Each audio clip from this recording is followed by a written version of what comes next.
morning. Welcome back to day 9 of the road trip. Have, of course, the usual PB&J. Start the day off right.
Okay, I don't think I vlogged at all today. I don't know, I'm not 100% sure.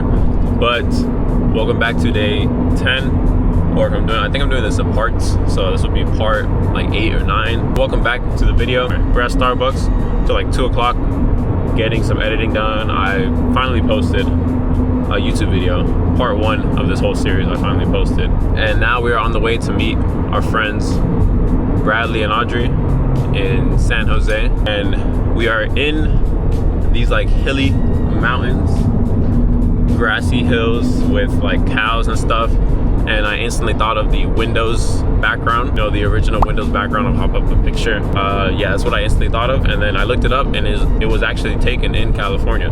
I'm not sure if it was taken where we're driving right now, but there's a possibility that it could be taken right here. I mean, look. It looks damn near the same. But yeah, we got some editing done finally. After a lot of driving, we needed another break to post some videos, so we did that, and we're on the way to San Jose, and they're gonna take us around all the spots that they know, give us a tour for the second time, because last time we were here in October, they gave us a tour of a little bit of San Fran and a little bit of San Jose. So we're gonna get another tour this time. And yeah, it's gonna be fun. I'm excited for today. So I'll see you then.